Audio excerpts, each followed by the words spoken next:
सभी को नमस्ते। हम भगवत गीता के ऊपर चर्चा कर रहे थे और भगवत गीता में भी हमने तीसरा अध्याय तक पहुंचे थे। भगवत गीता के तीसरे अध्याय तक हम आए थे और तीसरे अध्याय में अर्जुन ने प्रश्न किया था। अर्जुन ने प्रश्न किया था कि यदि कर्म से बुद्धि श्रेष्ठ है तो तुम मुझे घोर कर्मों में क्यों लगा रहे हो?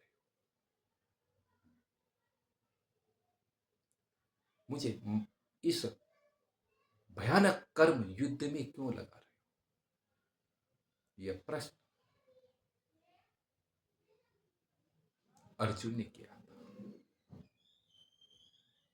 और कहा कि तुम्हारे मिश्रित वाक्य हैं, इससे मेरी बुद्धि मोह को प्राप्त हो रही है, मोहित हो रही है। मेरी बुद्धि निश्चय नहीं कर पा रही है, इसलिए निश्चय करके बताएं। निश्चय करके बताएं जिससे मैं श्रेय को प्राप्त कर सकूं। तदेकम बद निश्चित्य येन श्रेयो हम मापनुयाम कहा था। तो देखो, यहां पर विचारणीय विषय है, हम क्यों भगवत गीता को निष्काम कर्म वाला ग्रंथ बता रहे हैं। इसमें भी हम यहां पर पूर्ण रूप से विचार करेंगे। देखो, भगवान ने यहीं से स्पष्ट कर दिया है कि दो मार्ग हैं, एक सांख्य मार्ग है और एक कर्म मार्ग है। हमने इस विषय में पीछे बहुत सारी चर्चाएं की हैं, आप सुनेगा पीछे के विषय, क्योंकि भगवत गीता अगर आपको अच्छी तरह से समझनी है तो हमने इसमें इसकी भूमिका में पीछे बहुत बखान किया है, बहुत व्याख्यान किया है। अब हम भगवान के कथनों को उच्चारण करते हैं। श्री भगवान उवाच, भगवान ने कहा,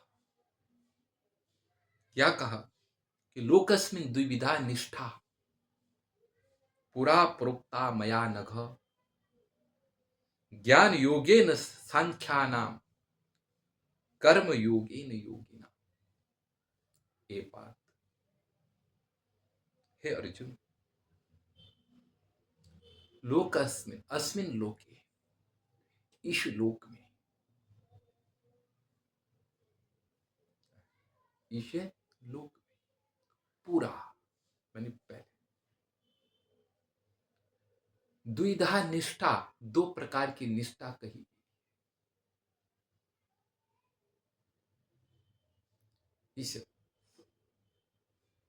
इस देश में, इस समाज, अस्मिन लोक, इस लोक, इस मनुष्य लोक,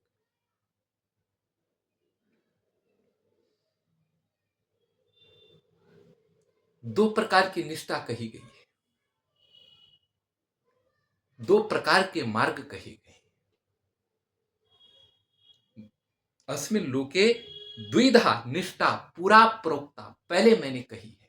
दो प्रकार की निष्ठाएं मैंने, जब यह समाज पैदा हुआ था उस समय मैंने इस दो प्रकार की निष्ठाओं का वर्णन किया है, दो प्रकार के मार्गों का वर्णन किया है। कौन कौन से हैं तब बताते हैं। ज्ञान योगेन सांख्यानाम, सांख्यानाम ज्ञान योग, जो सांख्य के जानने वाले थे। यहां पर सांख्य शब्द का अर्थ वेदांती, वेदांत लगाते हैं, वेदांत के ज्ञाताओं के लिए। मैंने सांख्यानाम, मैंने जो ज्ञान, सांख्य वेदांत के ज्ञाताओं के लिए मैंने ज्ञान योग से निष्ठा कही। और योगी नाम, जो योगी हैं, उनके लिए मैंने कर्म योग से निष्ठा कही है। योगियों की निष्ठा कर्म योग की है। अतः यहां पर हमने ज्यादातर योग शब्द के द्वारा कर्म योग को ही लिया है, क्योंकि गीता में यहां पर कहा गया है कि योगी नाम कर्म योगी न पुरा मया निष्ठा प्रोक्ता। योगियों के लिए मैंने कर्म योग से पहले निष्ठा कही है। और सांख्याना, और सांख्यों को जानने वाले वेदों के ज्ञाता, वेदों के ज्ञाताओं के लिए मैंने ज्ञानेन पुरा निष्ठा प्रोक्ता, मैंने ज्ञानियों के लिए, सांख्यों को जानने वालों के लिए, वेदों के ज्ञाताओं के लिए ज्ञान योग से निष्ठा कही है। यहां पर कुछ लोग सांख्य का अर्थ सांख्य शास्त्र भी लगाते हैं, पर लगाएं, क्योंकि भगवत गीता का सांख्य कुछ हट करके है, सांख्य दर्शन से कुछ हट करके है। विचार करेंगे इस विषय में, क्योंकि भगवत गीता प्रकृति को ईश्वर से उत्पन्न बताती है,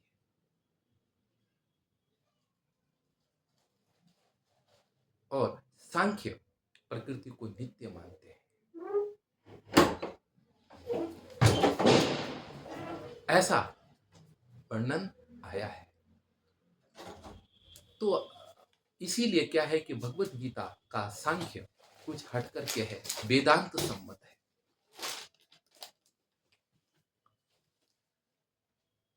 हाँ, कुछ आधुनिक लोग हुए हैं जिन्होंने सांख्य वेदांत 6 दर्शनों को एक वाक्यता की है। वे महर्षि दयानंद के मानने वाले हैं, लेकिन हम यहां पर, जैसे यहां पर वर्णन है, हम उसका उसी रूप में वर्णन कर रहे हैं। तो ये दो निष्ठाएं हैं। तो स्पष्ट है कि ज्ञान योग और सांख्य योग, ज्ञान योग कहे तो सांख्य योग और कर्म योग, इन दोनों का यहां पर विस्तृत और अच्छा वर्णन है। लेकिन जो ज्ञान योग है वह भगवत गीता में कर्म योग से जुड़ करके ऐहिक और भौतिक, ऐहिक और पारलौकिक दोनों जीवन को सुख बनाने के लिए प्रस्तुत किया गया है। बहुत ही सुंदर रूप से वर्णन किया गया है। आगे भगवान लिखते हैं, भगवान कहते हैं कि न कर्मणा मनारंभा नैष्कर्यम पुरुषमश्नुते न च संन्यासनादेव सिद्धिं समधिगच्छति। अर्जुन, न कर्माणाम अनारंभ, कर्मों का आरंभ न करने, अर्थात मैं कर्म ही न करूं, कर्म न करना, कर्म को आरंभ अगर न करोगे, कर्मणाम अनारंभा, कर्मों के अनारंभ से, आरंभ न करने, नैष्कर्यम पुरुषो न अश्नुते, कर्मों का आरंभ न करने से पुरुष नैष्कर्य को नहीं प्राप्त कर सकता है। अर्थात अगर कोई पुरुष कर्म ही न करे तो वह निष्कर्मता को प्राप्त नहीं हो सकता है। निष्कर्मता का अर्थ अकर्मण्यता नहीं है। निष्कर्मता का अर्थ यह है कि अगर कोई व्यक्ति कर्म ही नहीं करेगा तो वह फलासक्ति या कर्म बंधन से रहित नहीं हो सकता। इसीलिए कर्म को करने से, कर्म के साथ फलासक्ति और कर्मासक्ति दोनों का त्याग जब व्यक्ति करेगा तो वह नैष्कर्य भाव को प्राप्त हो जाएगा, वह मोक्ष को प्राप्त हो जाएगा।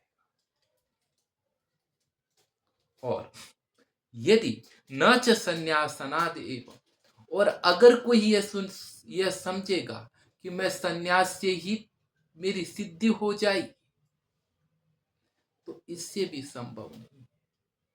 न च संन्यासनाद एव सिद्धिम सम अधिगच्छति, संन्यास से ही सिद्धि भी नहीं मिल सकती। स्पष्ट है कि कर्म, केवल कर्म से भी, स्पष्ट है कि कर्म को न करने से भी मोक्ष नहीं मिलेगा। वह निष्कर्ष नैष्कर्म्यता नहीं आएगी। अतः कर्म को करना है, और संन्यास से, केवल संन्यास से भी कुछ नहीं मिलेगा। उससे भी कुछ, इसलिए क्या है, संन्यास से ही, केवल संन्यास से भी सिद्धि प्राप्त नहीं हो सकती। इसीलिए अगर सिद्धि करनी है तो दोनों को साथ में लेकर के चलना पड़ेगा, कर्म और त्याग। केवल कर्म से, केवल कर्म का आरंभ न करने पर सिद्धि नहीं मिल सकती। कर्म न करोगे तो सिद्धि नहीं मिलेगी। इसलिए कर्म करने से सिद्धि मिलेगी। कर्म करने से नैष्कर्म्यता की सिद्धि मिलेगी, मोक्ष मिलेगा।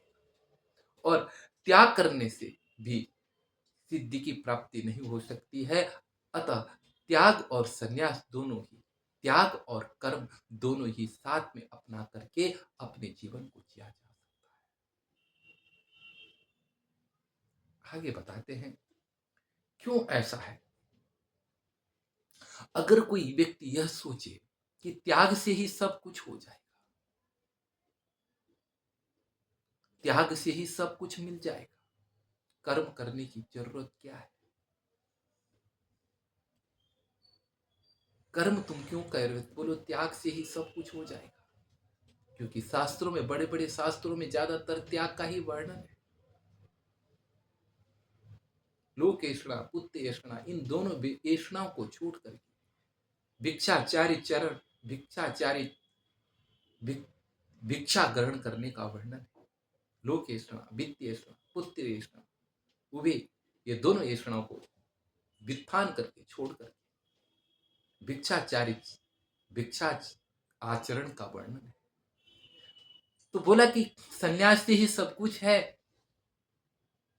शास्त्रों में ये बता रखा है, तो कर्म का तुम क्यों वर्णन कर रहे हो? कोई प्रश्न बना सकता है। तो भगवान कहते हैं बात ठीक है, लेकिन वास्तविकता नहीं, वास्तविकता को नहीं नकारा जा सकता। और यही गीता की बहुत बड़ी देन है। गीता ने भक्ति के साथ कर्म को जोड़ा है, गीता ने ज्ञान के साथ कर्म को जोड़ा है, गीता ने संन्यास के साथ कर्म को जोड़ा है। यही इस गीता की महानता है। न ही कश्चित् क्षणमपि जातु तिष्ठत्य कर्म कार्यते यवसः कर्म सर्व प्रकृति जय। भगवान कहते हैं कि न कश्चित, न ही कश्चित् क्षणमपि जातु तिष्ठत्य अकर्म, कश्चित् क्षणमपि जातु तिष्ठति अकर्म, किसी क्षण में भी, कश्चित् क्षणम अपि, किसी क्षण में भी, जातु माने किसी क्षण में भी, जातु कभी, कोई, अकर्मकृत तिष्ठति, कभी कोई नहीं रह सकता है। किसी क्षण में भी कोई व्यक्ति अकर्म, बिना कर्म का नहीं रह सकता। न ही कश्चित् क्षणमपि जातु तिष्ठति अकर्मकृत।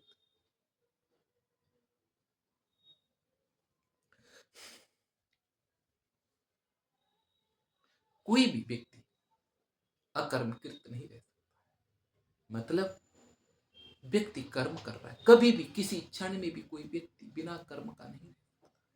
न ही कश्चित् क्षणमपि जातु तिष्ठति अकर्मकृत, कश्चित् क्षणमपि अपि जातु तिष्ठत्य अकर्मकृत, किसी क्षण में भी कोई व्यक्ति अकर्मकृत नहीं रह सकता, बिना कर्म का नहीं रह सकता। क्यों? क्योंकि भगवान कहते हैं आगे कि कार्यते ही अवसा कर्म सर्व प्रकृति जैर। प्रकृति जैर गुण, प्रकृति से उत्पन्न ये गुण, रजोगुण, तमोगुण और शतोगुण,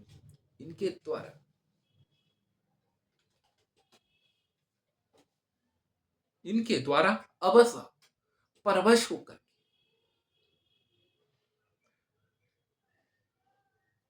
प्रकृति के गुणों के द्वारा सर्व अवश्य परवश होकर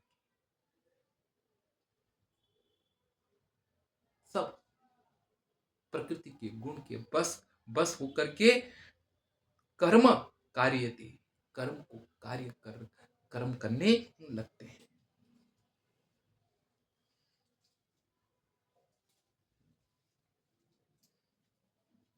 सारे व्यक्ति प्रकृति के वश में होकर के कर्म करने लगते हैं।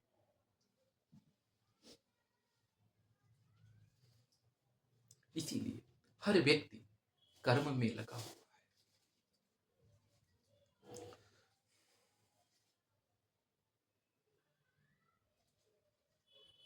प्रकृति के द्वारा, प्रकृति के गुणों के अधीन होकर हर व्यक्ति कर्म में लगा हुआ है।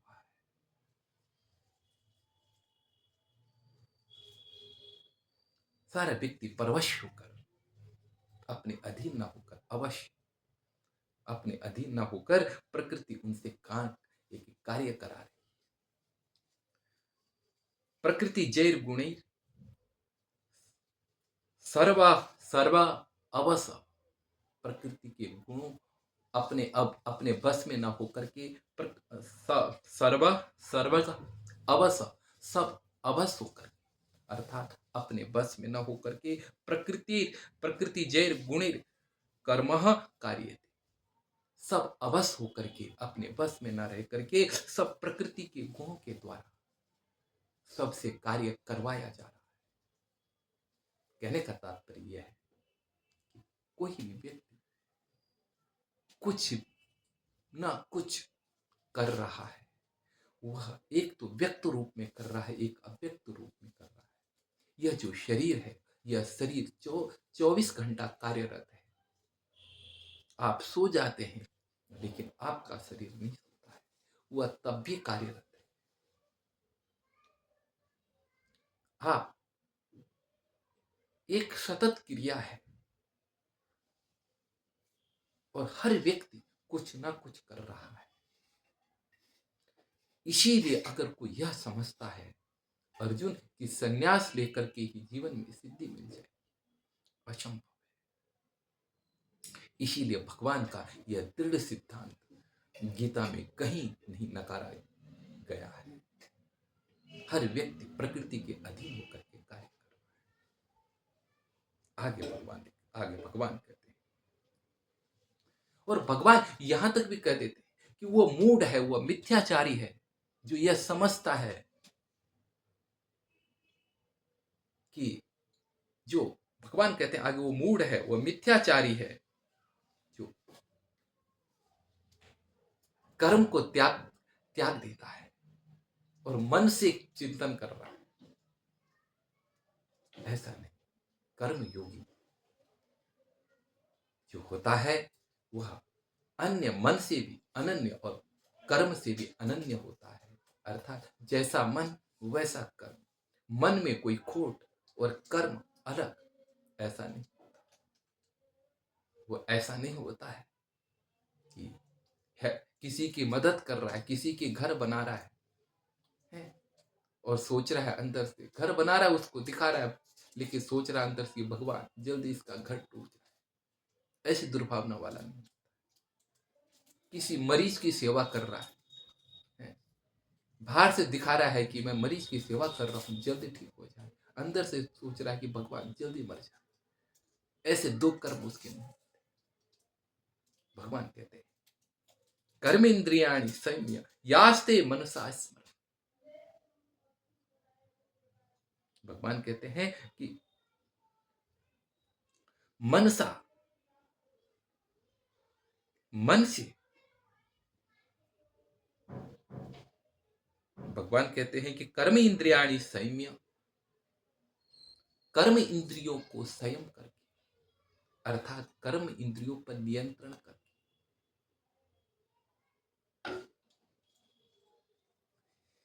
इंद्रियार्थान, इंद्रियों के अर्थों को, मनसा स्मरण यह आस्ते, यह मूढ़ आत्मा आस्ते, कर्म इंद्रियों को तो रोक दिया, लेकिन मन से जो मूढ़ आत्मा अर्थ का चिंतन कर रहा है, मिथ्याचार से उच्यते, ये पार्थ वह मिथ्याचारी है, वही दुराचारी है, भ्रष्टाचारी, अर्थात अपने अंदर से कर्म इंद्रियों को संयम कर रखा, उसका नहीं करने देगा, लेकिन अंदर से कुछ उल्टा सुल्टा चिंतन कर चल रहा है, ऐसा व्यक्ति को ही मिथ्याचारी कहा जाए। कर्म कुछ है और भाव कुछ है, यह स्थिति, यह कर्म अन्य और वाणी अन्य, मैंने कल भी बताया था, ये सब मिथ्याचारी व्यक्ति के लक्षण। कर्म योगी जो होगा वह अपने विचार, अपने विवेक को मुख्य केंद्र बिंदु बनाकर कर्म को प्रकट करेगा। ध्यान रखना, यह जो संन्यास की परंपरा है, यह वेदों में प्रतिपादित थी और बहुत लंबे समय तक चल रही, और आज भी अनेक सन्यासी हैं। उस सन्यास के साथ भगवत गीता ने कर्म को जोड़ा है। अतः एक ग्रस्त व्यक्ति भी अपने जीवन में गृहस्थी बनकर कर्म कर सकता है और सन्यासी रह सकता है, त्यागी रह सकता है, कर्म करते हुए निष्काम भाव। आगे भगवान कहते हैं, यस्तु इंद्रियाणि मनसा नियम्यारभते अर्जुन, कर्म इंद्रिय कर्म योग मसक्ता स विशिष्यते। भगवान कहते हैं कि यस्तु इंद्रियाणि मनसा नियम्यारभते अर्जुन, कर्म कर्म इंद्रिय कर्म योगम आसक्त स विशिष्यते।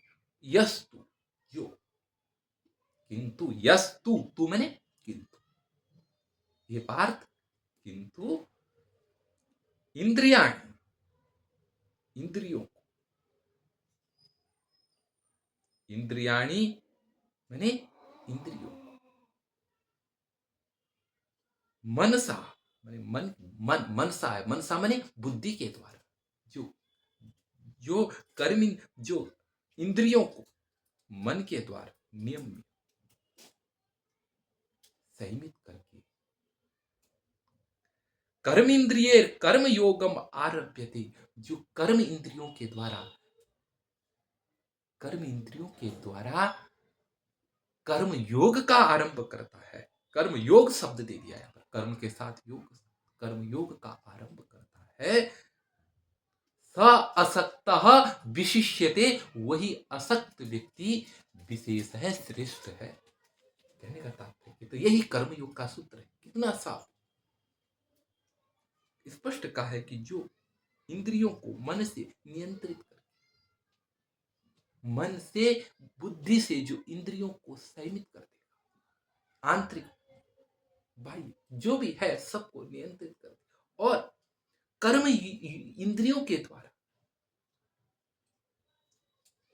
कर्म योगा आरभ्यते, कर्म योग का आरंभ करेगा।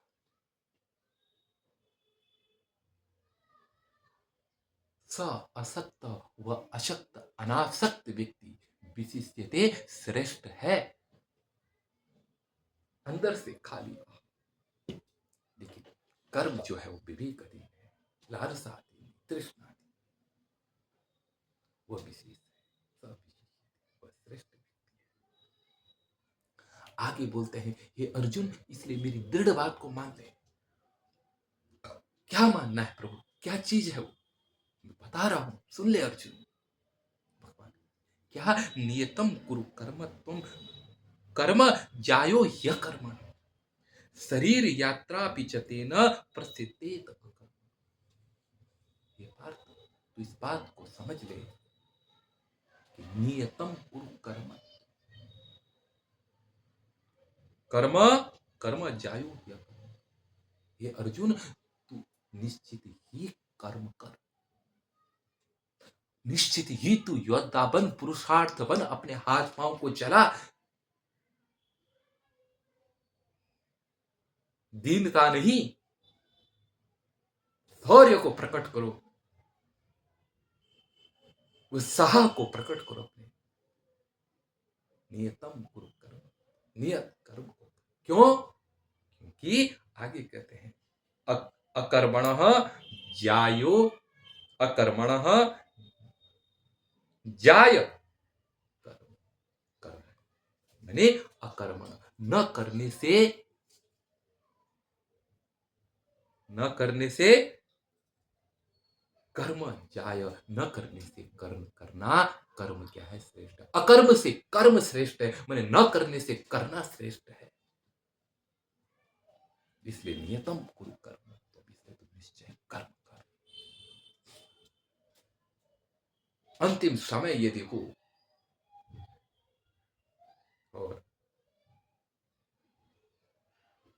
थोड़ा यदि सामर्थ्य यह है कि मैं कर सकता हूं, और तो उठ करके फिर अपने काम पे लग जाना चाहिए। फिर गिरे, जब तक प्राण न जाए तब तक उड़ते उड़ते काम करते रहना चाहिए, चाहे गिरते जाए उड़ते जाए। न करने से करना श्रेष्ठ है।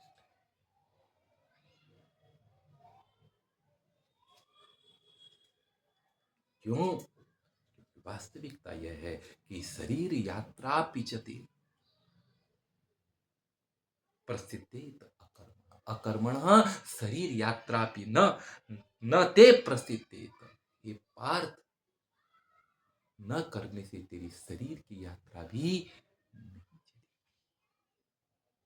अगर तू न करने से तेरी शरीर की यात्रा भी नहीं चलेगी, अर्थात कर्म तो करना ही पड़ेगा। अगर तू ये सोचेगा कि मैं बैठ जाऊंगा तो तेरी शरीर यात्रा नहीं चलेगी, तेरे मुख के अंदर कोई भोजन ग्रास नहीं डाले, और तेरे बैठने से तेरी शरीर तेरा साथ छोड़ने लग जाएगा। क्योंकि शरीर हमेशा पुरुषार्थ मांगता है, शरीर प्रकृति का है, उसको प्रकृति के साथ खपाना है। गुणा गुणे सुवर्तन्ते, आगे कहेंगे। शरीर प्रकृति का है, इसको बैठा के अंदर रखोगे तो यह शरीर साथ छोड़ने लग जाएगा, इसको खपाना है। क्योंकि यह शरीर प्रकृति ने अपने साथ संघर्ष के लिए पैदा किया है। गुणा गुणेषु वर्तन्ते, आगे कहेंगे। पदार्थ पदार्थेषु वर्तन्ते, पदार्थ पदार्थों में वर्तन कर। आगे कहते हैं कि भगवान आगे कह रहे हैं, पाठ सुनो। लेकिन एक चीज ध्यान रखना अर्जुन, अब यहां से थोड़ा यज्ञ का वर्णन करते हैं। अब भगवान थोड़ा तरीका भी बता रहे हैं। मीमांसकों का याज्ञिक मत है, और यज्ञों का ज्यादातर वर्णन मीमांसक करते हैं। किस प्रकार यज्ञों को किया जाए, कौन यज्ञ के कर्म हैं, जो जो यज्ञ हैं, उन यज्ञों को अत्यधिक वर्णन मीमांसा दर्शन में किया गया। और देखो, नित्य नैमित्तिक कर्म तो करने चाहिए, लेकिन काम्य और निषिद्ध कर्मों का त्याग है। देखो, नित्य और नैमित्तिक कर्म करना चाहिए, लेकिन काम्य कर्म जैसे पुत्र प्राप्ति के लिए यष्टि करना, पशु कामना के लिए यष्टि करना, स्वर्ग कामना के लिए यष्टि करना, यज्ञ करना, इत्यादियों का वर्णन। ये यज्ञ, ये जो यज्ञ हो गए, ये सब कामी यज्ञ है। और निषिद्ध जो कर्म है उनका त्याग। तो कहने का काम्य कर्म और निषिद्ध कर्म, कहते हैं कि जो ये जो नित्य नैमित्तिक कर्म है, इनका कोई फल नहीं होता, नित्य कर्म है, लेकिन इनको नहीं करेंगे तो पाप लगेगा। तो बोले कि इनका त्याग कर दो। ये जो ये जो नित्य नैमित्तिक कर्म है इनको तो करना है, लेकिन जो काम्य कर्म है इनके फलों का त्याग कर दो। है तो नित्य काम्य कर्मों का फलों का त्याग कर देंगे तो फिर स्वर्ग नहीं मिलेगा, क्योंकि कामना ही तो कर्म में बंधन का कारण बनती है। उसको हमने हटा दिया, कर्म खाली हो। तो बोलते हैं कि काम्य इन कर्मों का त्याग करने पर कुछ लोग ऐसे कहते हैं कि मोक्ष मिलता है। तब जब फल ही नहीं मिलेगा है तो फिर वह प्रारब्ध कर्मों को भोग करके उसको मोक्ष मिल जाएगा। लेकिन यहां पर भगवान जो बता रहे हैं वह अनुपम बता रहे हैं। इसी तरीके ऐसा ही कुछ बता रहे हैं कि कर्म बंधन न बने। बोल रहे हैं कि यज्ञार्थात कर्मणो अन्यत्र लोको यम कर्म बंधन तदर्थम कर्म कौन्तेय मुक्त संग समाज। हे अर्जुन, यज्ञार्था यज्ञार्थात कर्मणो अन्यत्र। देखो, यज्ञार्थ जो कर्म किया जाते हैं, यज्ञार्थ में यज्ञाय, यज्ञ के लिए जो कर्म किए जाते हैं उन जो यज्ञ के निमित्त जो कर्म किए जाते हैं उनसे फिर जो भी कर्म है, अयम लोको यम कर्म बंधन, वह क्या है, वह जो अन्य लोक का कर्म है वह क्या है, बंधन। लोको यम कर्म बंधन, यह क्या है, लोक यज्ञ से जो भिन्न कर्म है, यज्ञार्थात कर्मणो अन्यत्र, यज्ञ कर्म से जो भिन्न कर्म है वो क्या है, बंधन का कारक है। यज्ञ के लिए जो कर्म किया जाता है उससे अतिरिक्त कर्म बंधन, कर्म लोको लोकोयम कर्म बंधन, यह लोक में कर्म का बंधन का कारक होता है।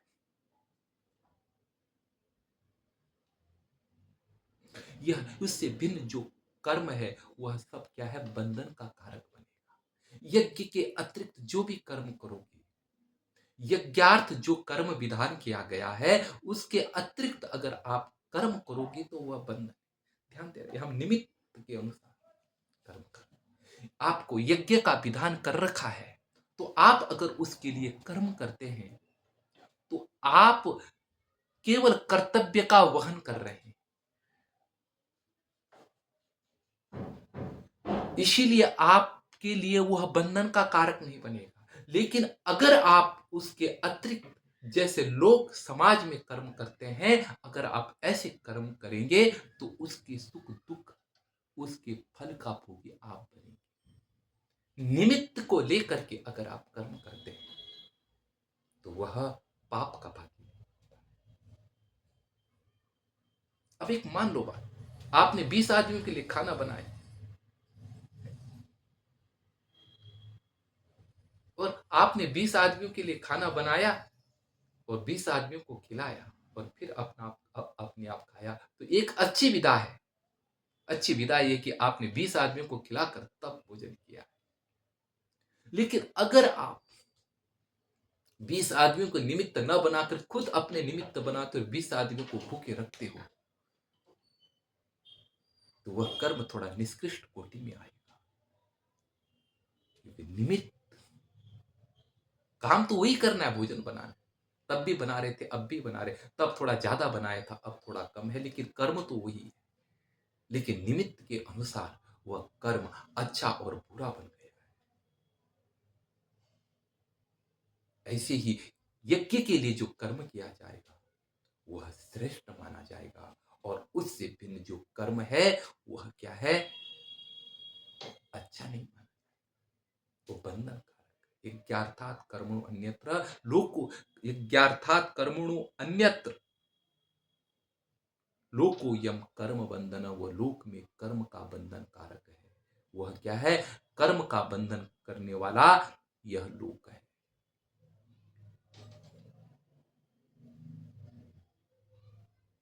या कर्मों के बंधन से यह लोक बंधा हुआ। यज्ञ से भिन्न जो भी कर्म है वह लोक को, वो कर्म से बंधा हुआ लोक है। वहां जाओगे तो कर्म के बंधन में फंसना पड़ेगा। संसार की रीति के अनुसार चलो तो सुख दुख इच्छा है, ये सारी भावनाएं सब उद्दीप्त होती जाएगी। और इनको, इस पशु को, ये इच्छाएं पशु ही तो है, इसी पशु को पालते जाओ। इस लोभ के पशु को, भूख के पशु को, काम के पशु को, इन्हीं को तो पालते जाओ।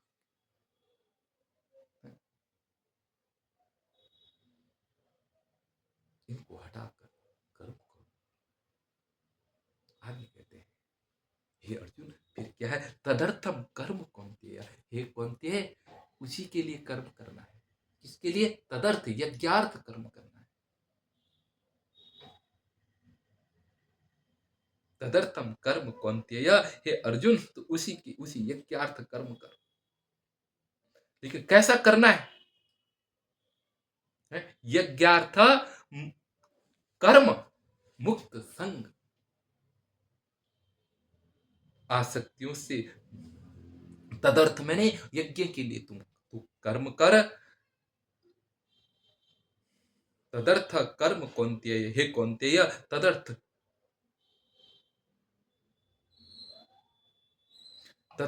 कर्म कौन्तेय मुक्त संग समाचर, हे कौन्तेय, तदर्थ मैंने यज्ञ अर्थ तू कर्म कर। लेकिन कैसे करना है? मुक्त संग, मुक्त संग पूर्वक उसका आचरण कर। मन में कोई आसक्ति न हो, आसक्ति से रहित यज्ञ के लिए कर।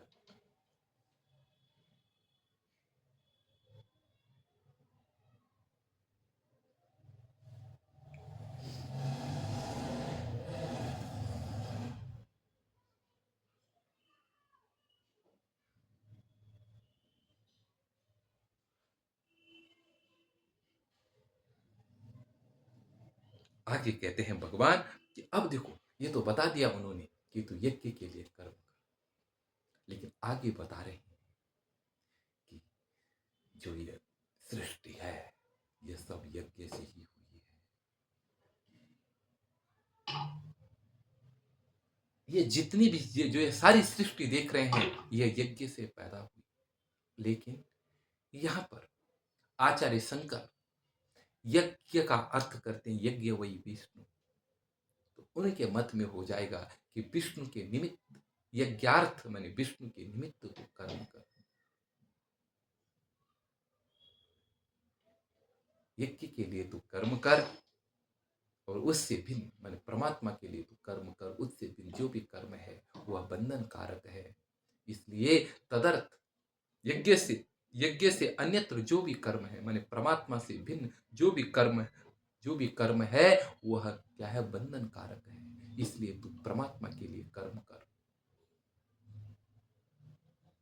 इसलिए आसक्ति को त्याग करके लिए तू परमात्मा के लिए कर्म कर। ऐसा आचार्य शंकर ने भी इसका अर्थ किया है अपने भाष्य।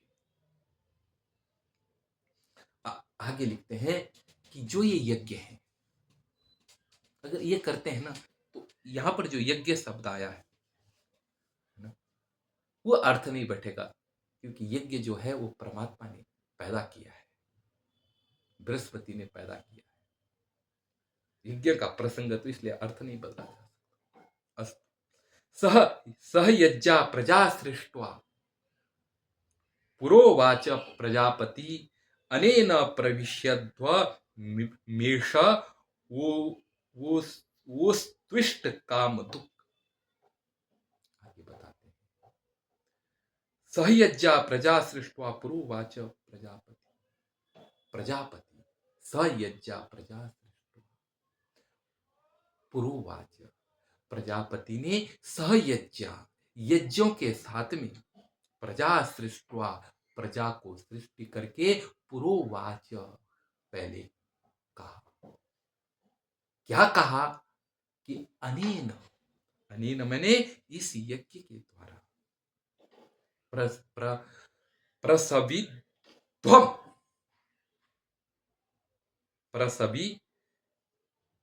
प्रसविष्यध्वम, प्रसविष्यध्वम इस यज्ञ के द्वारा तुम अपना विस्तार करो। वो मैंने यह वो मैंने वह जो शब्द है, ये इस मातम के स्थान पर हुआ, यह तुम्हारे लिए इष्ट काम दुख, यह तुम्हारे लिए इष्ट कामना की पूर्ति वाला होगा।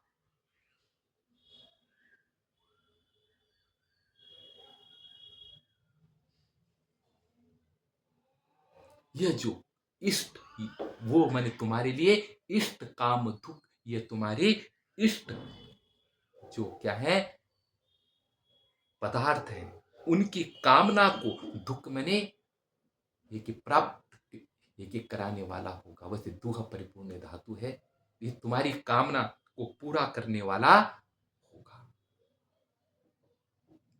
तुम्हारी पदार्थों की कामना को पूरा करने वाला।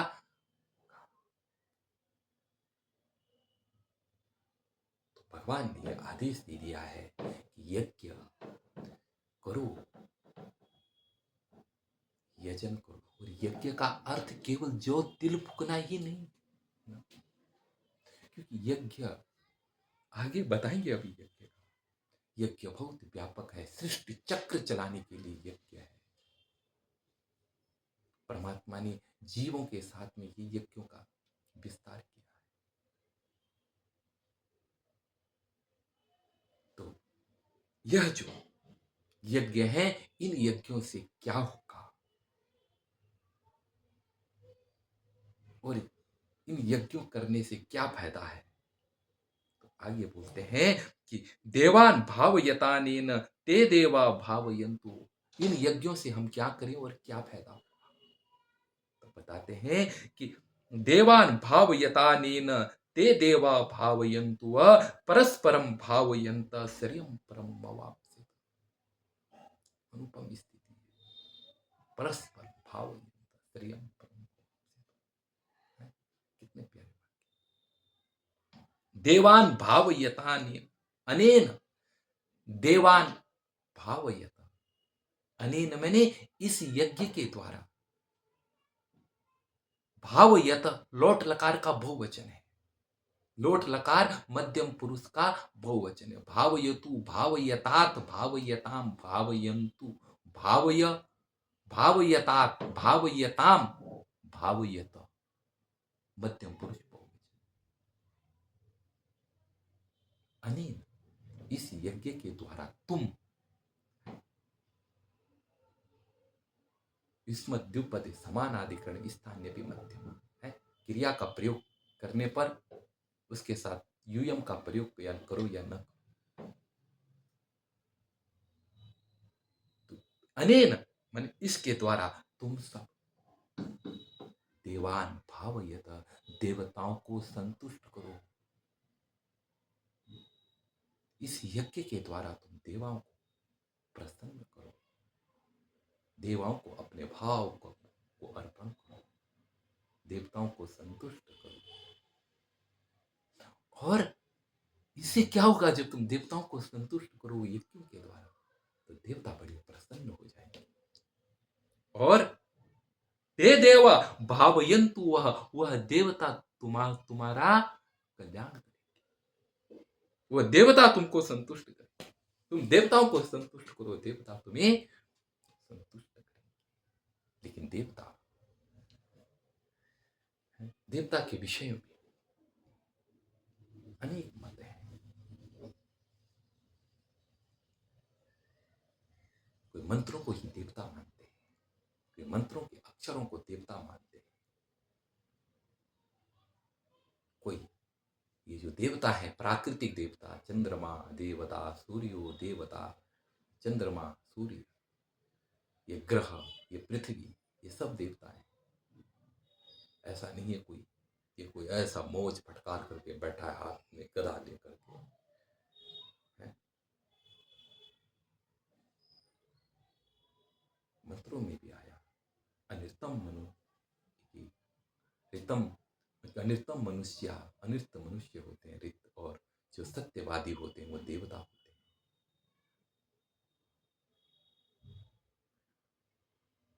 बहुत जगह देवता मनुष्यों के लिए भी प्रयोग हो रखा है, विद्वानों के लिए प्रयोग हो रखा है। तो तुम देवताओं क्या यज्ञों के द्वारा देवताओं को प्रसन्न करो और वह देवता तुम्हें प्रसन्न करेंगे। उनके निमित्त आहुति का परित्याग करो तो वह तुम्हें प्रसन्न होकर तुम्हारी रक्षा करेंगे। आगे कहते हैं क्या, परस्परम भावयंत स्तरियम परम अवाप्यत। परस्परम भावयंत, परस्पर एक दूसरे का सम्मान करते हुए, परस्पर एक दूसरे को अर्पण करते हुए, श्रियम परम अवाप्यत, परम श्रेय को प्राप्त करो। है? कहने का तात्पर्य यह है, पूरा श्लोक का तात्पर्य इतना ही बनता है कि तुम परस्पर एक दूसरे को संतुष्ट करो और एक दूसरे को संतुष्ट करके ही परम कल्याण को प्राप्त किया जा सकता है। ये नियम, ये सामान्य नियम है भारतीय संस्कृति का। ये देवताओं के लिए तो यहां पर दिखा दिया है, लेकिन ये संस्कृति की ही झलक है, पूरा शास्त्र का ही।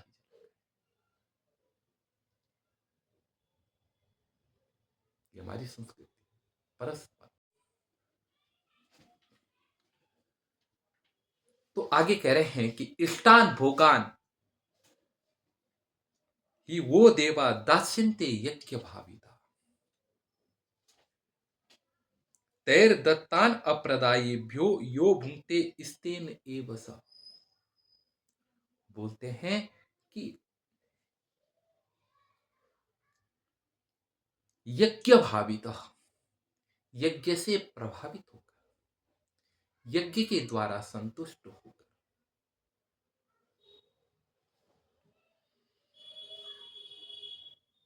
देवा दास्यन्ते इष्टान भोगान, वह यज्ञ से प्रभावित होकर के तुम्हारे लिए देवता इष्ट भोगों को देंगे। तो बोला उस इष्ट भोग का क्या करना है? क्या स्वयं भोग करना है, स्वयं ही खाना है? बोला नहीं, ऐसा नहीं। क्या करना है उसके लिए बताते हैं कि तैर दत्तान अप्रदायी, जो उनके द्वारा दिया गया भोग है, अब ये भ्यो अप्रदाय, जो इनको नहीं देता है, अर्थात देवताओं ने जो भोग दिया है वह उनको वापस न लौटाकर यो भूंगते, जो अपने आप ही खाने लगता है, स्तेन एव सह, वह चोर है। कहने का तात्पर्य देवताओं ने जो भोग दिया है उसे उनको भी देना है, उनको समर्पित करके फिर भोग करना है। अकेला अगर कोई भोग करता है तो उसे यहाँ पर चोर कहा गया है। और चोर कौन है? लोभी ही तो चोर है। लोभ जब तक प्रबल है तब तक वह चोर चोर है, क्योंकि लोभ की प्रबलता ही तो चोरी का मुख्य कारण है। लोभ पर अनियंत्रण चोरी का कारण।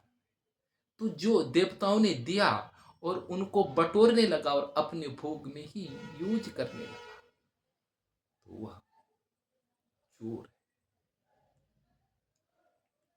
वह क्या कर रहा है?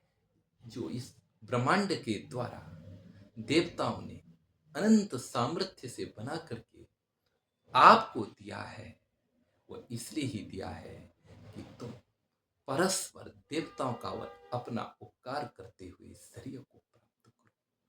यह हमने पीछे भी इसमें विचार किया था। आगे कहते हैं कि यज्ञ शिष्टा सिनो संतो मुच्यन्ते सर्व किल विषयी भुंजते ते त्वगम पाप ये पचन्त्यात्म कारण। बोलते हैं यज्ञाशिष्ट, जो यज्ञ किया है आप, उससे द्वारा जो शिष्ट मैंने बचा गया है, आशीन, उसको जो खाने वाला है, संत खा रहा है, यज्ञ से शिष्ट बचा हुए का जो खा रहा है, ऐसा व्यक्ति सर्व किल विषयी मुच्यन्ते, वह सारे किल विष पापों से मुच्यन्ते, मतलब छूट जाता है। ते तू अगम, ते पापा अगम भुंजते भुंजते। वे पापी तो केवल अघ मैंने पाप को ही खाते हैं।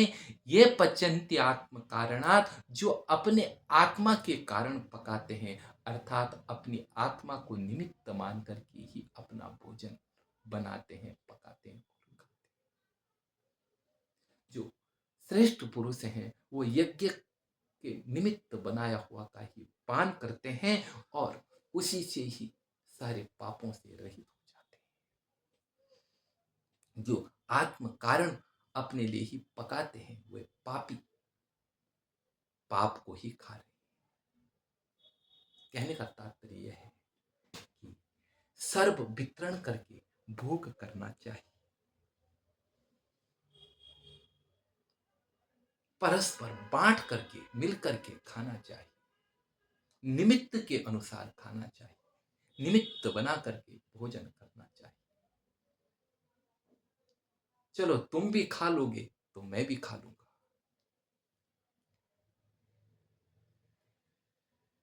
ये उत्तम विचार है।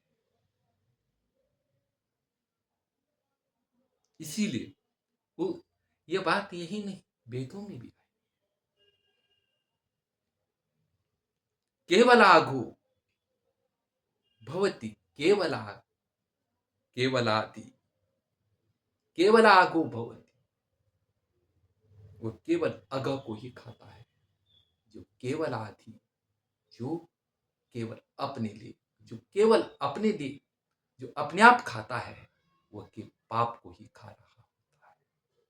मिलजुल करके खाना चाहिए, ये हमारी संस्कृति है। तो आगे अब देखो, आगे जो बता रहे हैं, अभी तो देवताओं की संतुष्टि बताई है, लेकिन इतना ही नहीं, यज्ञ चक्र बड़ा अनुपम है। इससे उत्तम उत्तम कार्य हो रहे हैं। यज्ञ से अन्न, अन्न अन्न से भूत, भूत से अन्न से भूत माने प्राणी, अन्ना भवति भूत, और प्रजन्य से अन्न, और अन्न से और यज्ञ से प्रजन्य, और यज्ञ कर्मों से पैदा होता है। अनुपम एक चक्र बता रहे हैं, सृष्टि चक्र यज्ञ से ही चलता है।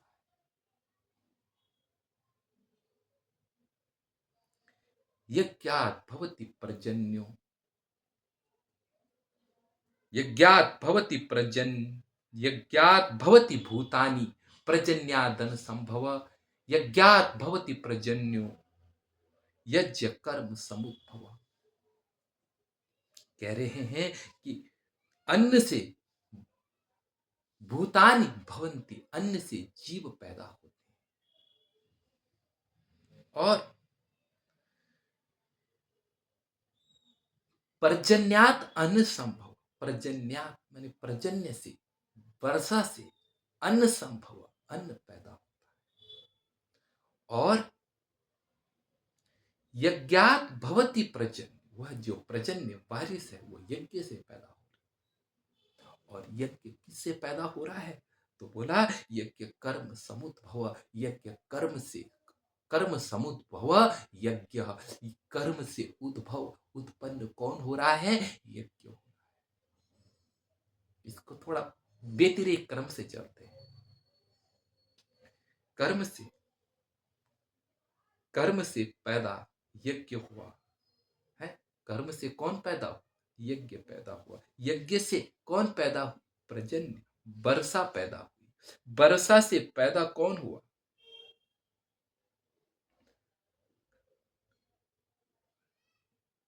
वर्षा से अन्न पैदा हुआ, और अन्न से सारी जीव पैदा हुई। यह कर्म है व्यतिरिक्त।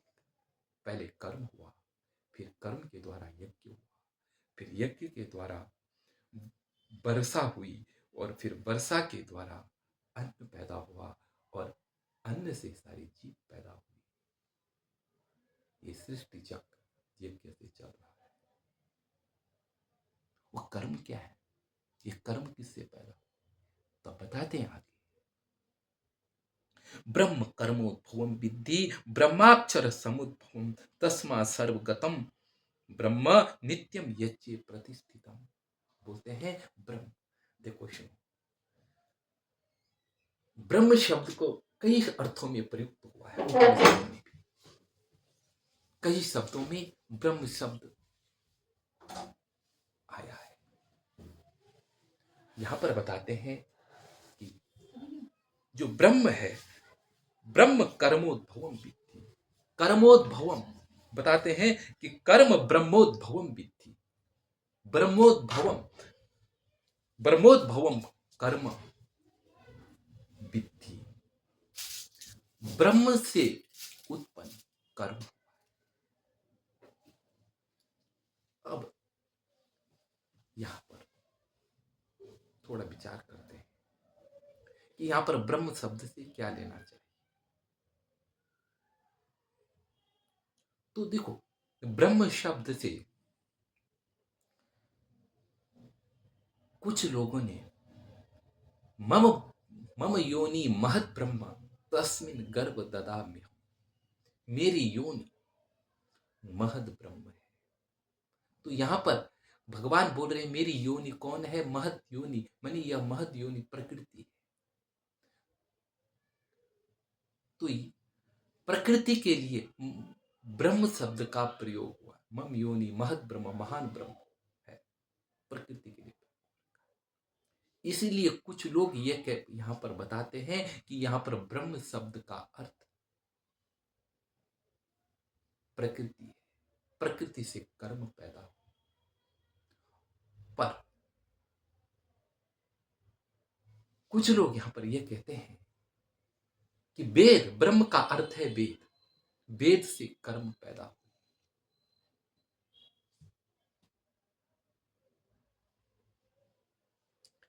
लेकिन और अगर जीव लिया जाए कि कर्म जो है वो जीवों से पैदा हुए,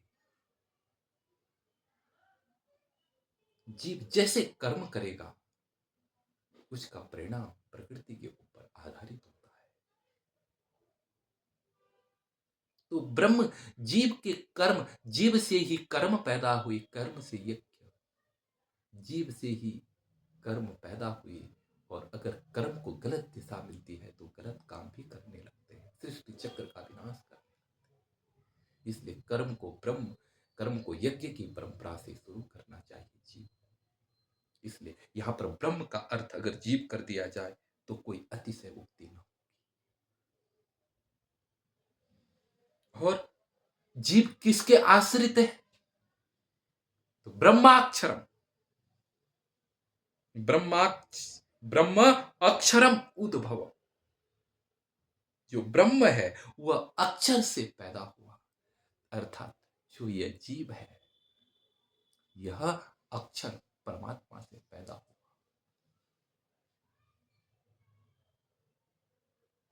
तस्मात इसीलिए पार्थ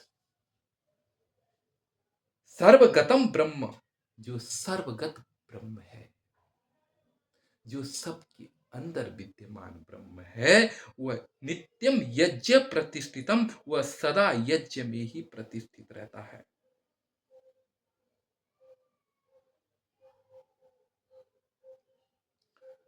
अच्छा, तो अब जो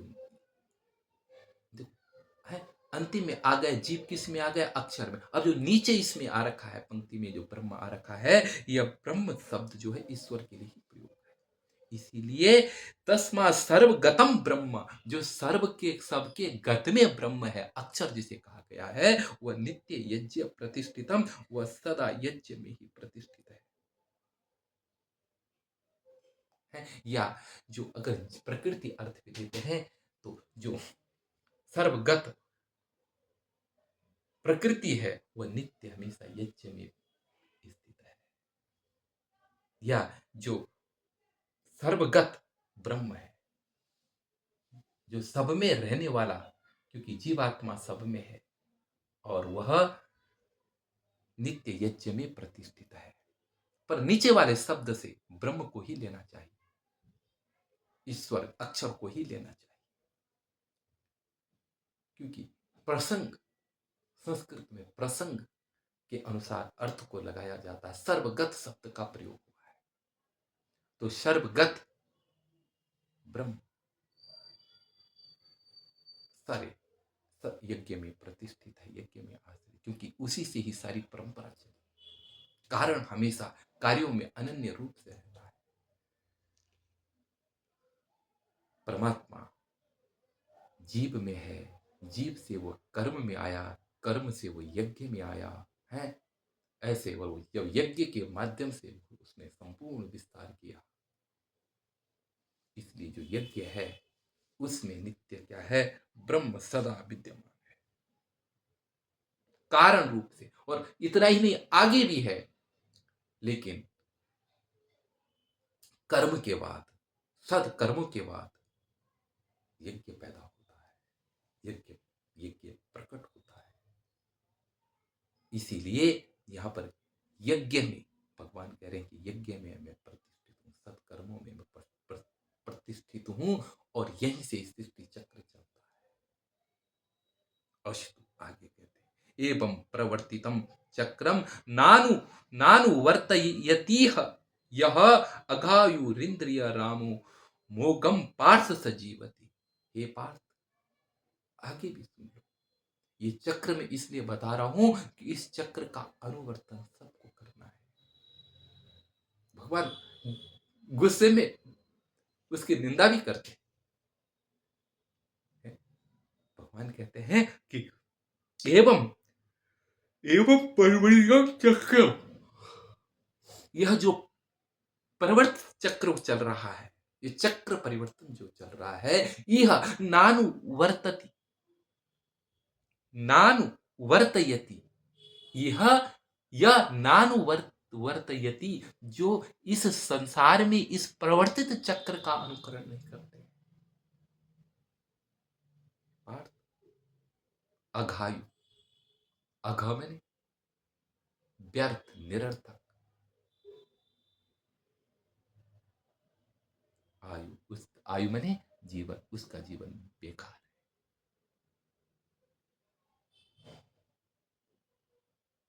इंद्रिया रामो, ऐसा इंद्रिय में रमण करने वाले व्यक्ति का, केवल अपनी इंद्रियों, अपने सुख में भोग रमण करने वाले, जो इसका अनुवर्तन नहीं कर रहा है, अघायु, उसका अघ आयु, उसका अघ मैंने निरर्थक, आयु मैंने जीवन, उसका जीवन बेकार है। और मोगम पार्थ जीवन, तो मोगम मैंने व्यर्था हुआ जी रहा है, उसका जीना सार्थक।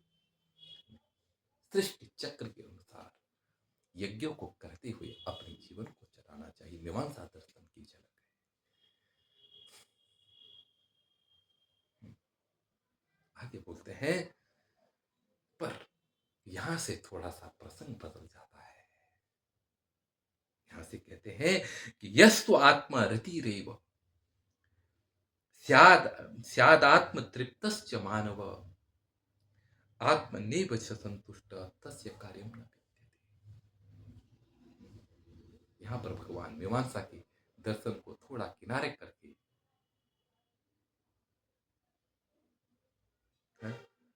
ज्ञान योग, ज्ञान योग के साथ निष्काम कर्म योग का श्रेष्ठ प्रतिपादन करते हैं। यस्तु आत्मरति रे, जिसकी आत्मा में ही रति है। ध्यान दें, कर्म प्रसंग, क्या प्रसंग, मीमांसा का कर्म प्रसंग,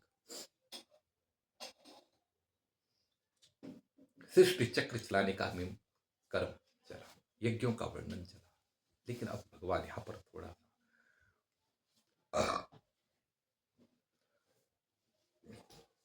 आगे कहते हैं,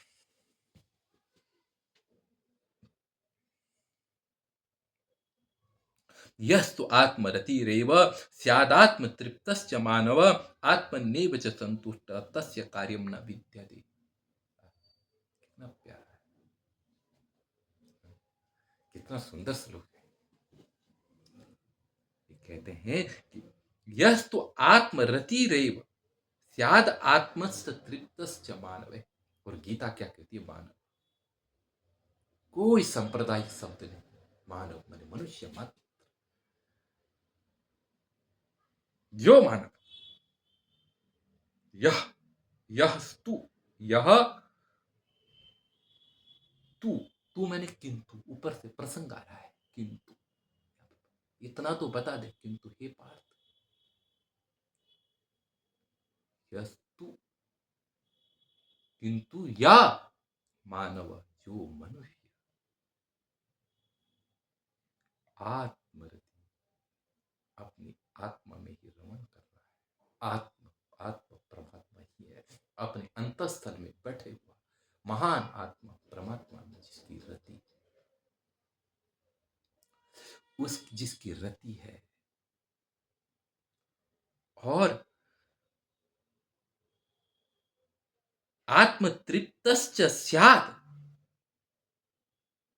और जो आत्म तृप्ति में मस्त हो गया है, आत्म रस का आस्वादन कर रहा है, आत्म प्रीति में मदमस्त है,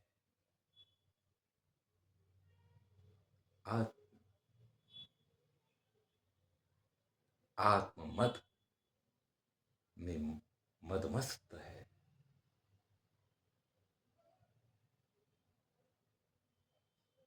आत्मनि एव संतुष्ट, जो आत्मा में ही संतुष्ट हो गया है, ही मैंने बाहर के विषयों से नाता नहीं। आत्मनि तस्य, उस साधक के लिए कार्यम नास्ति, उस साधक का व्यक्तिगत कार्य कुछ नहीं रह जाता है, उसका सारा व्यक्तिगत कार्य खत्म हो गया। तस्य कार्यम न विद्यते, उसका अपने लिए कुछ करने के लिए शेष नहीं। कृतकृत्यता ही इसको बोलते हैं, लेकिन कर्तव्य तब भी रहेगा, समाज के लिए आगे बोलेंगे।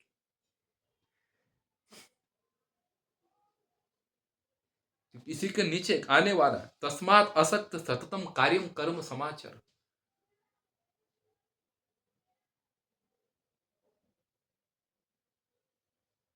अपने लिए कर्तव्यता खत्म है, सामाजिक कर्तव्यता का लोप नहीं होता। ये याद रखना इस चीज। सन्यासी भी वही है जिसका अपने लिए कर्तव्यता खत्म है, और समाज और जग और देश के लिए जिसकी कर्तव्यता, समाज देश मानव जीव के लिए जिसकी कर्तव्यता जीवित है।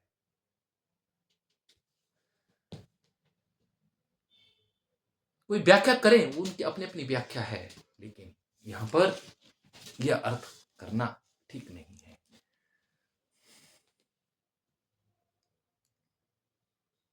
आगे कहते हैं कि न नैव तस्य कृते नार्थो ना कृते निह कश्चन,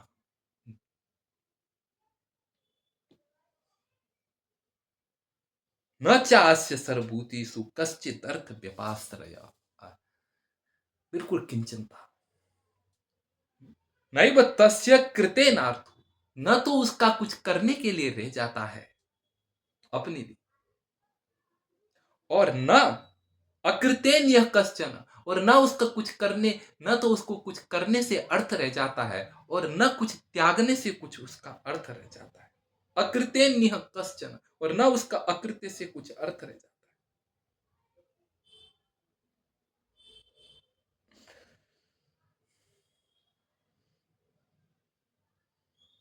कहने का तात्पर्य कि इस जगत में उसका करने और न करने से कुछ लाभ नहीं है।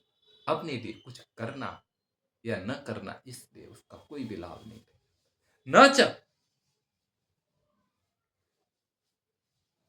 न च अस्य सर्वभूतेषु कश्चिद अर्थ व्यपाश्रय, और न इसका, ये कि सारे भूतों में कुछ कर कुछ अर्थ का आश्रय रह जाता है।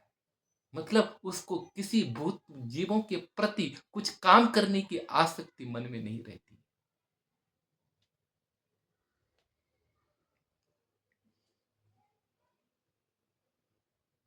कश्चित अर्थ प्रयोजन का आश्रय नहीं रहता, अर्थात कोई आसक्ति नहीं, प्रयोजनीय आसक्ति, कोई आसक्ति किसी भूत के कार्य के प्रति उसकी कोई आसक्ति नहीं रहती। ये पाठ इसीलिए देखो तस्मात् शब्द दिया है, पूरा ज्ञान बता दिया है, फिर तस्मात् इसी कारण है कर्म की कर्तव्यता, असक्त सततम कार्यम कर्म समाचर। ये पार्थ इसीलिए सतत है, एक ऐसा भी नहीं कि एक दिन, सतत कार्यम। देखो कार्यम शब्द दिया और कार्यम के शब्द के साथ कर्म शब्द, कार्य माने करणीयम, करने के योग्य कर्म को समाचर। असक्त या चरण कर्म, तो अशक्तता पूर्वक, असंगता पूर्वक अगर कर्म करेगा तो परमम आपनोति पुरुष, असक्त होकर के जो पुरुष काम करे, ऐसा आचरण करेगा, असक्त पुरुष आचरण कर्म परमम आपनोति, असक्त होकर के जब पुरुष ऐसा आचरण करेगा तो परमम आपनोति, वह परम मोक्ष को प्राप्त कर लेगा।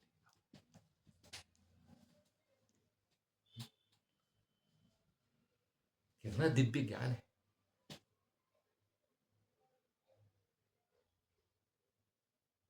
आगे कहते हैं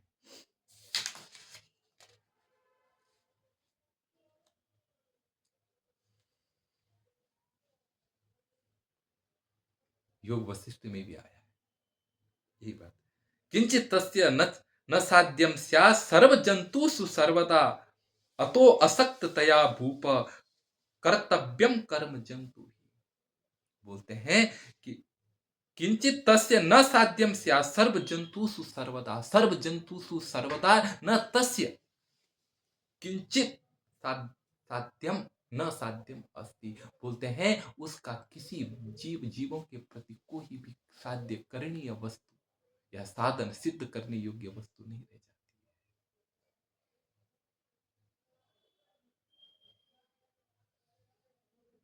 फिर क्या, असक्ततया कर्म कर्तव्य, उसको क्या है, असक्तता पूर्वक, अतो असक्ततया भूप कर्तव्यम कर्म जंतु भी, इसीलिए जंतु मैंने प्राणियों को असक्त भाव से रह करके कर्म करना चाहिए, क्योंकि अपने लिए कोई भाव न रहकर जग कल्याण के लिए जंतु को कर्तव्य करना चाहिए। ऐसे भगवान राम को वशिष्ठ जी बता रहे हैं। तो अब बोले ये कर्म तो करने किसके लिए है भाई? तब आगे बोलते हैं कि कर्मण्येव हि संसिद्धि मास्तितः जनकादय, कर्म के द्वारा ही संसिद्धि को जनकादि प्राप्त हुई। कर्म के द्वारा, कर्म से, कर्तव्य कर्म से ही है जनकादि ऋषियों ने सिद्धि को प्राप्त किया है, मोक्ष को प्राप्त किया है।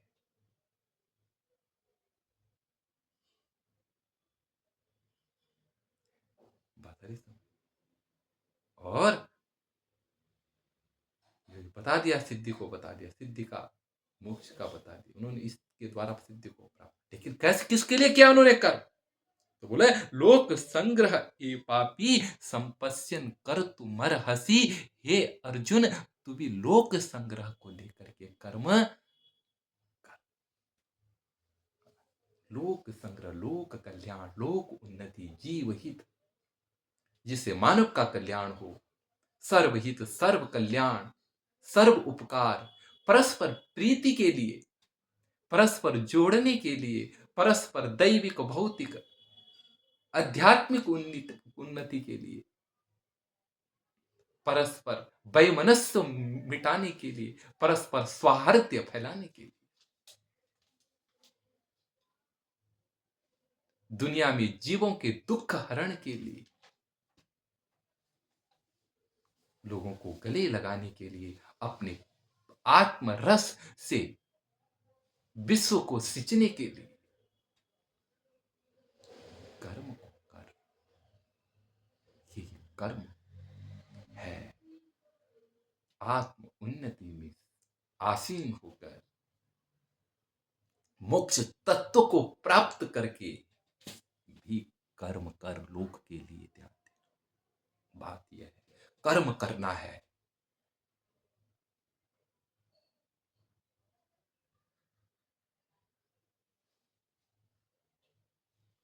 आगे कहते हैं,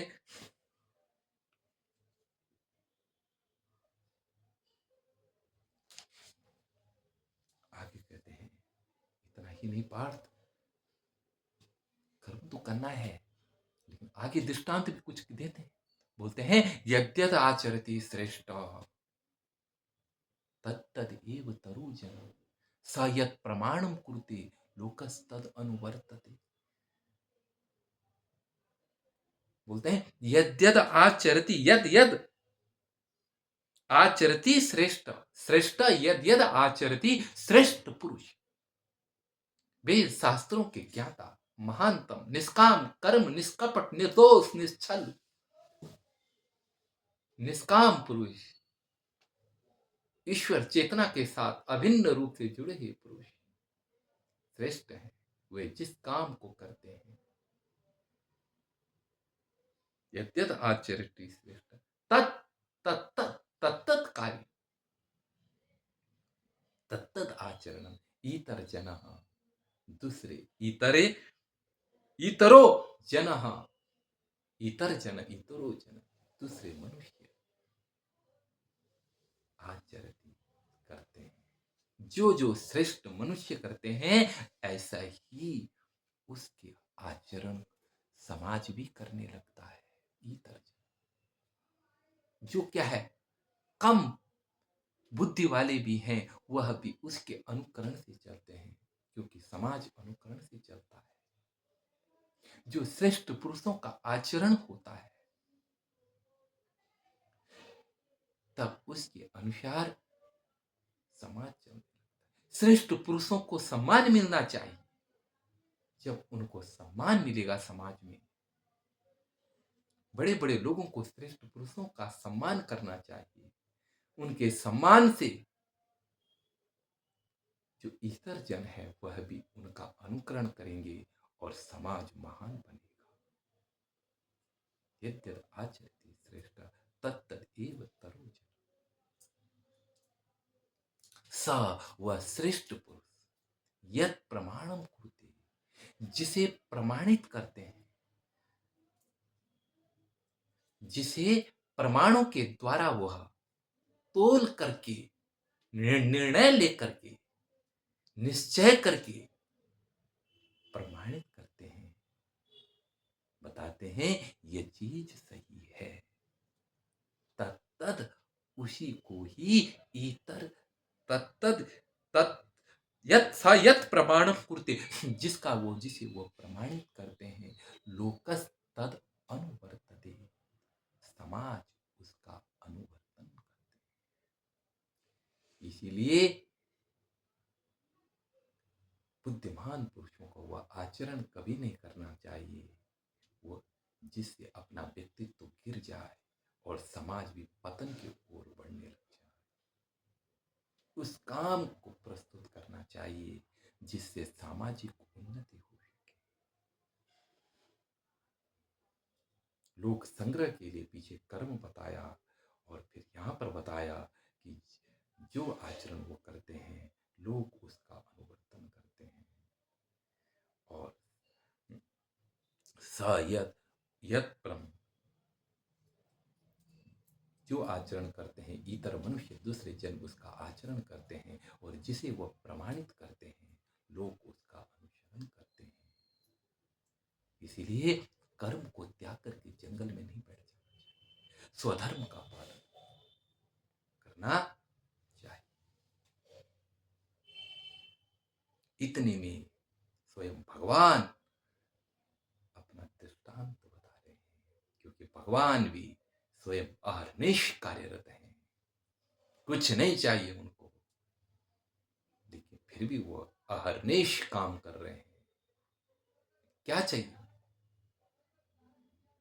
ये भगवान बनने की विदा है, भगवान के जैसे प्रभुत्व को अपने हृदय के अंदर स्थापन करने की व्यवस्था है।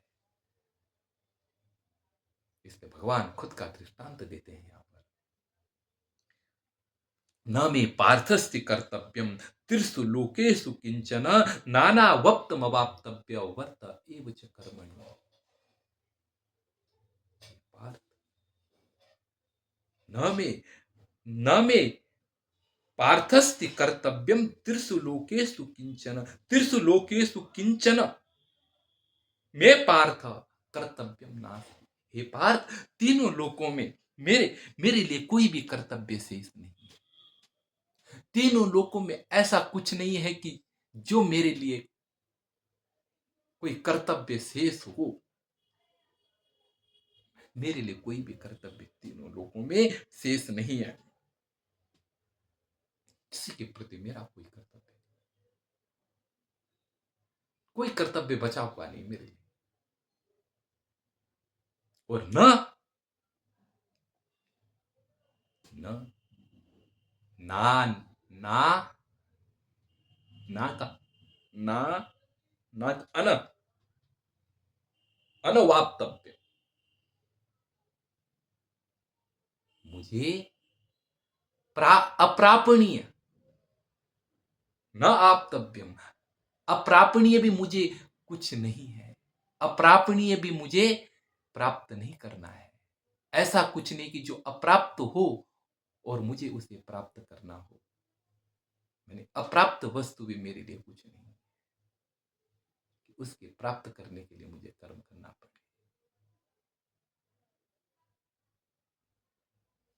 वर्त एव च कर्मणि, फिर भी मैं कर्म को वर्ते, आगे एव है, बीच में लोप हो गया, लोपस्थाकल, वर्त एव च कर्मणि, फिर भी मैं कर्म करता हूं। मेरे लिए कुछ भी नहीं है इस दुनिया में करने, मेरी अध्यक्षता मात्र से फिर भी हो रहा है, लेकिन फिर भी मैं कर्म कर रहा हूं अहर्निश। ये सूर्य चांद चांद सितारे सब मेरे से ही तो चल रहे हैं। अपना दृष्टांत प्रस्तुत कर दिया निष्काम कर्मयोग के पहले, जनक आदि का दृष्टांत और अपना दृष्टांत। पहले जनक आदि का दृष्टांत बताया, जनक आदि, और फिर अपना दृष्टांत भी बताया।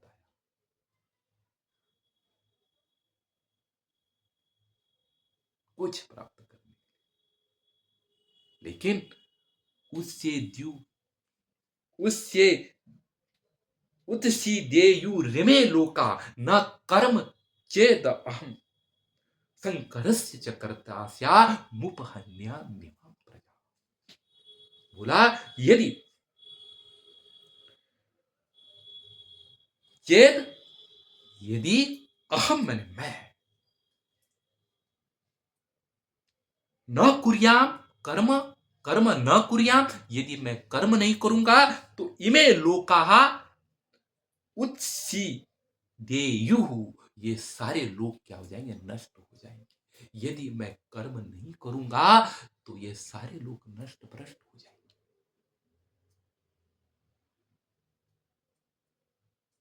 वो जो एनर्जी है जिसको कुछ नहीं चाहिए, ध्यान देना, भगवान का दो चीज है अद्वैत वेदांत में, एक बहुत अच्छी चीज है, वह है ईश्वर का निर्व्यक्तित्व।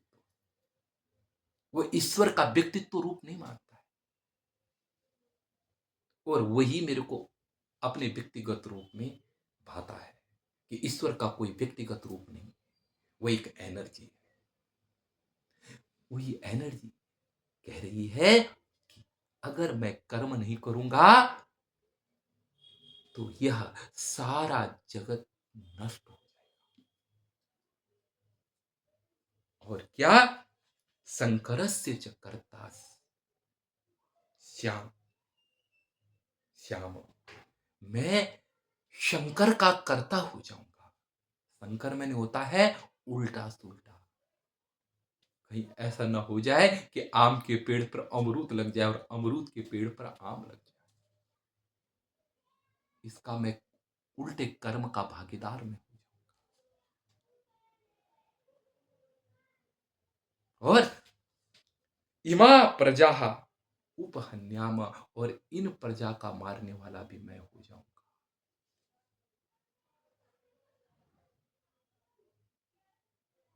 ये सारी प्रजा भी मेरे हाथों से मरने, उल्टा सुल्टा होगा। किसके कर्म का फल किसी को मिलेगा, किसी का कर्म का फल किसी को मिलेगा। अगर ईश्वर की साक्षीता न, उल्टा सुल्टा काम आपस में लड़ भिड़ मरेंगे। इसलिए भगवान कहते हैं, इसलिए भगवान ने अपना निष्काम कर्म योग का दृष्टांत प्रस्तुत किया। भगवान होंगे तो निष्काम कर्मी हो है। इसीलिए तो सब, और इतने ही उसके निष्काम कर्मता के कारण सारा ब्रह्मांड निष्काम कर्म योग में लगा है। वेद भी इसीलिए कहते हैं कि स्वस्ति पंथा अनुचरे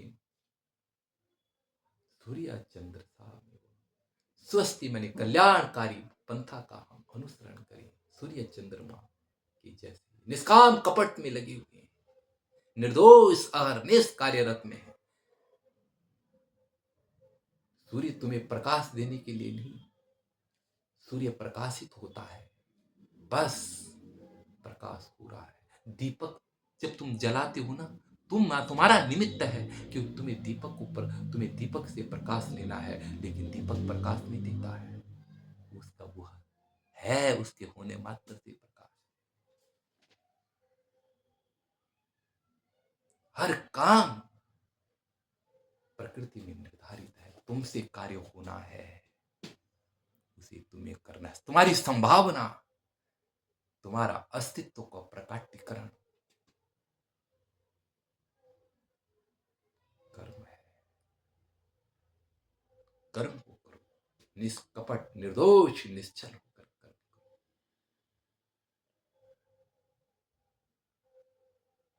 आगे भगवान कहते हैं और भी उत्तम कहते हैं, बोला कि सक्ता कर्मण्य विद्वांस यथा कुर्वन्ति भारत, कुर्यात् विद्वांस तथा सक्त चिकुर लोक संग्रह।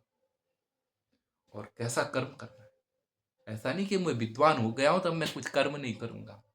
ऐसा कर्म करना है जैसा एक अज्ञानी व्यक्ति अपने पेट पालने के लिए अहरनिश कर्म कर रहा है, ऐसा ही कर्म समाज के लिए करना है।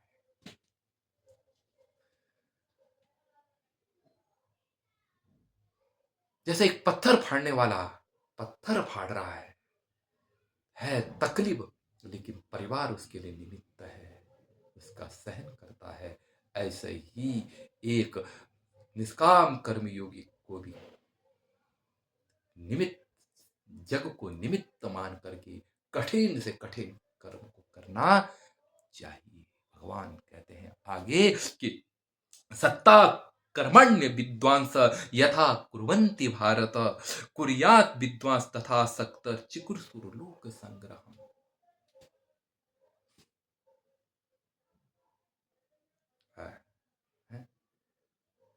सत्ता कर्माणि अविद्वांस यथा कुर्वन्ति भारत। हे भारत, यथा मैंने जिस प्रकार,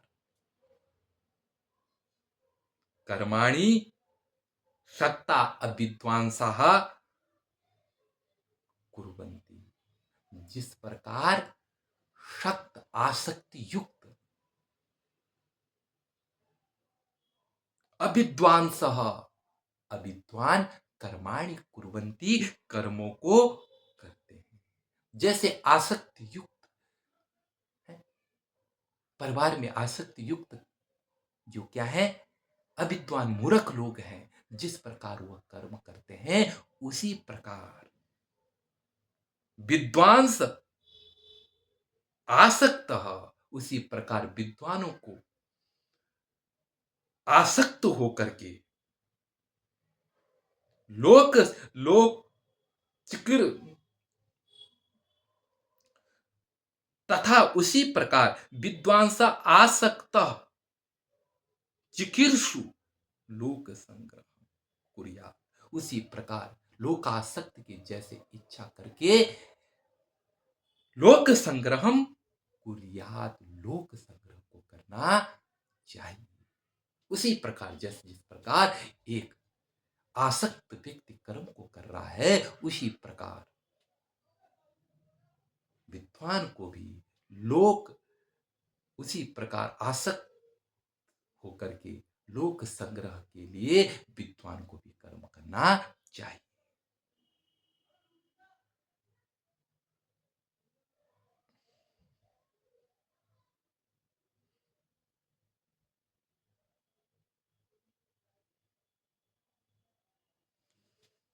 उसी प्रकार लोक संग्रहम चिकीर्षु, लोक संग्रह की इच्छा करने वाले विद्वांस तथा कुर्यात्,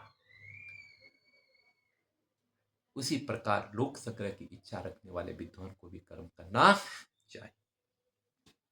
आगे बोलते हैं, लेकिन एक चीज ये भी ध्यान रखना कि भ्रांति मत फैलाना। तुम्हें ज्ञान होगा और तुम सबको बोलने लगा, अरे कुछ नहीं है, छोड़। जैसे कितने बोलते सब जगत मिथ्या है, खत्म। ऐसा नहीं करना।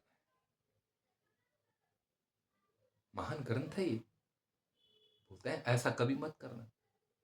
आगे बोल रहे, न बुद्धि भेदम जनयेत अज्ञानम कर्म संगीना, जो सये सर्वकर्माणि विद्वान युक्त समाचर।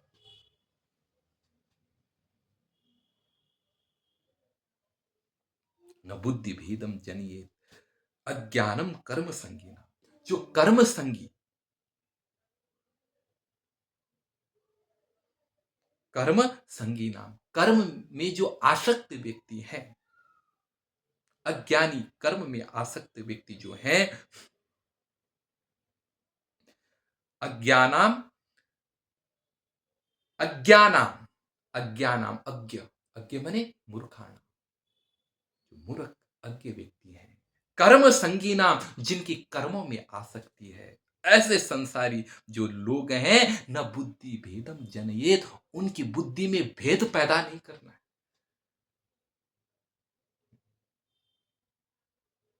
अर्थात उनकी बुद्धि में भेद पैदा नहीं करना है, तो क्या करना है? समता पैदा करनी। कुछ लोग तो यार इसलिए क्या है कि जो अज्ञानी लोग हैं, उनके मन में भी समता को पैदा करना चाहिए, भेद को पैदा नहीं करना। उनको नहीं, अरे क्या क्या रखा है, उनके मन में विचलन, उनके विचलित बुद्धि को नहीं, उनके अंदर भी हो सके तो स्थित प्रज्ञ के लक्षण को भरना चाहिए। और फिर क्या, जो सये सर्व कर्माणि विद्वान युक्त समाचर, विद्वान को जो सये सर्व कर्माणि, विद्वान को उनको सारे कर्मों पे लगाना चाहिए, और युक्ता सन समाचर, और युक्त होकर के खुद भी करना।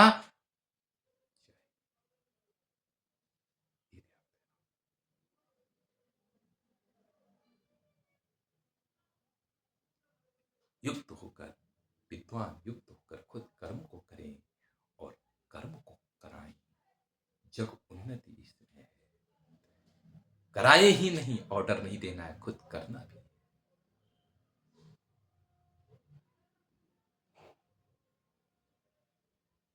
आगे कहते हैं,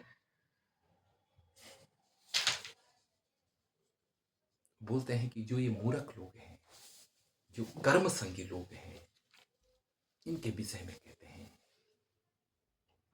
ये कर्म संगी लोग कौन है? तो भगवान, क्या कर्म संगी लोग और जो ज्ञानी लोग हैं, इनमें कोई भेद है? कर्म तो दोनों ही कर रहे, करेंगे तो उनको लगा रहा है, अपने आप ही कर रहा है, लेकिन कुछ भेद है ही नहीं। बोला हाँ, आंतरिक भेद है, बाहर से तो दोनों एक जैसे, लेकिन अंदर भेद है। कैसे कैसा भेद है उसको बता रहे हैं, बोल रहे हैं आगे कि प्रकृति क्रियमाणानि गुणी कर्माणि सर्वशः, अहंकार विमूढ़ात्मा कर्ता हम इति मन्यते।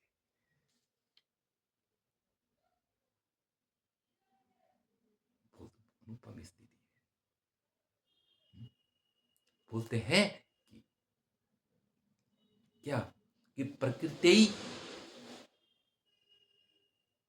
प्रकृत्यै क्रियमाणानि गुणैः कर्माणि सर्वस्य। प्रकृति माने प्रकृति के गुणैः कर्माणि सर्वस क्रियमाणानि। बोलते हैं के गुण प्रकृति के गुणों से सर्वस कर्माणि क्रियमाणानि, प्रकृति के ही सारे गुण कर्मों को कर रहे हैं। प्रकृति के सारे गुण ही कर्मों को कर रहे होते हैं, लेकिन अहंकार विमूढ़ आत्मा करता है। यह प्रकृति है, ईश्वर की प्रकृति ही सारा काम कर रही है, लेकिन अहंकारी जो विमूढ़ आत्मा है, अहंकार से विमूढ़ हो गई है जिसकी बुद्धि, अहंकार के कारण मोहित हो गई है जिसकी बुद्धि, वो ये कहता है कि मैं करता हूं, मैं सब कुछ कर रहा हूं, जबकि वह कुछ नहीं कर रहा है। संपूर्ण प्रकृति खेल रच रही है, करता किस बात का? लेकिन ये जो कर्म संगी व्यक्ति है, ये वो है, इसकी स्थिति यही है। विद्वान इनसे अलग है, इसीलिए दुखी होता है, रोता है, कभी स्वास्थ्य गड़बड़, कभी कुछ, कभी दाढ़ी सफेद हो जाती है, कभी, ये सब प्रकृति के धंधे हैं।